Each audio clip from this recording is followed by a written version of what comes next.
Assalamualaikum warahmatullahi wabarakatuh. Selamat datang di channel ini kepada para penonton yang semoga diberikan semangat untuk belajar dalam rangka memperluas wawasan. Oke, kali ini kita akan membahas materi mengenai dinamika persatuan dan kesatuan bangsa Indonesia. Kita akan belajar terkait apa sih itu yang dinamakan dinamika, apa saja dinamika yang terjadi di negara Indonesia ini, dan juga dampak yang diberikan. Mari kita simak lebih lanjut. Apakah dinamika itu? Dinamika berarti interaksi dan interdependensi antar anggota kelompok. Persatuan dan kesatuan juga bisa diartikan sebagai bersatunya beragam corak menjadi satu kebulatan yang utuh dan serasi. Sila ketiga Pancasila menegaskan kembali bagaimana tekad bangsa Indonesia mewujudkan persatuan.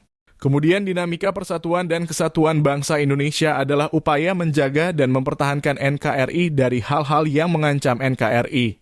Termasuk dalam upaya mempertahankan persatuan dan kesatuan bangsa yaitu senantiasa semangat untuk memperbaiki kualitas diri dan menyiapkan diri menghadapi masa depan yang kian kompetitif. Kemudian dinamika persatuan dan kesatuan bangsa Indonesia terbagi menjadi beberapa masa dan periode. Dimulai sejak hari kemerdekaan 17 Agustus 1945 hingga masa sekarang ini. Lalu dinamika persatuan dan kesatuan bangsa pada masa Orde Baru. Orde Baru dalam kurung seringkali disingkat Orba adalah sebutan bagi masa pemerintahan Presiden Jenderal Soeharto di Indonesia. Orde Baru menggantikan Orde Lama yang merujuk kepada era pemerintahan Soekarno.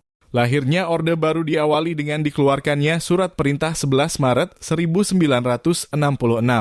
Orde Baru berlangsung dari tahun 1966 hingga 1998.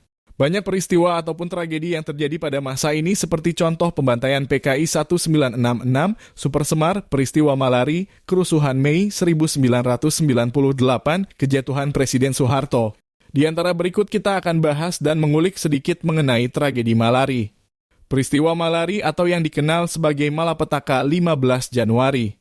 Tragedi ini terjadi pada tanggal 15 hingga 17 Januari 1974 dan tempatnya di Jakarta. Sebagai reaksi atas kunjungan kenegaraan Perdana Menteri Jepang, Kakuei Tanaka, para mahasiswa melakukan demonstrasi memprotes korupsi, harga-harga yang tinggi, dan ketidaksetaraan investasi asing. Setelah provokasi oleh agen provokateur yang dicurigai, demonstrasi tersebut menjadi kerusuhan yang akhirnya berubah menjadi pogrom. Pada akhir kejadian, 11 pengunjuk rasa terbunuh dan ratusan mobil dan bangunan hancur. Penyebabnya yaitu korupsi persaingan investasi asing dan perebutan kekuasaan militer. Akibat peristiwa Malari, akibat yang terjadi dari peristiwa ini menimbulkan sejumlah korban, diantaranya 11 tewas dan 137 luka-luka. Dan juga berimbas kepada Jenderal Soemitro yang menjabat sebagai wakil kepala angkatan bersenjata dipaksa untuk pensiun. Lalu mengapa dipaksa pensiun? Apa kaitannya jenderal itu dengan peristiwa Malari ini? Karena Jenderal Soemitro, wakil Panglima Angkatan Bersenjata, dituduh menghasut para perusuh dan dipaksa mengundurkan diri. Para pendukungnya dicopot dari posisi komando, diangkat menjadi duta besar atau menerima jabatan sebagai staf.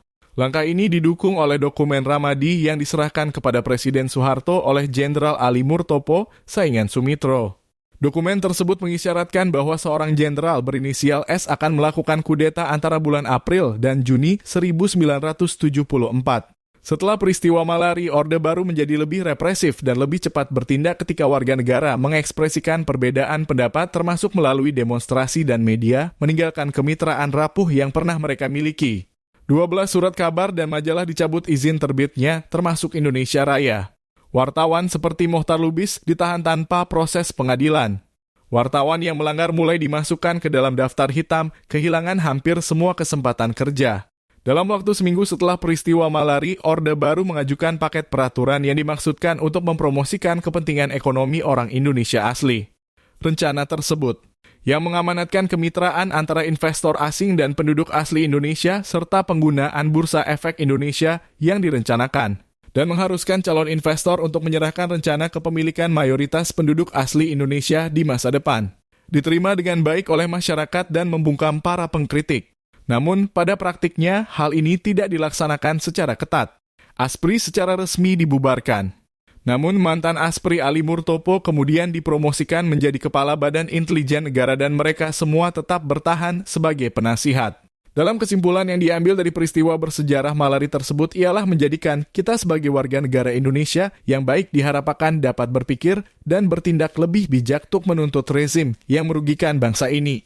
Kemudian kepada aparatur pemerintah juga diharapkan ketika membuat suatu kebijakan supaya lebih arif dan bijaksana sehingga sesuai dengan kondisi yang terjadi pada masa itu.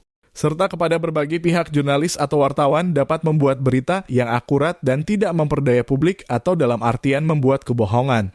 Kiranya cukup sekian, terima kasih. Terus ikuti channel ini dan aktifkan tanda notifikasinya, ya.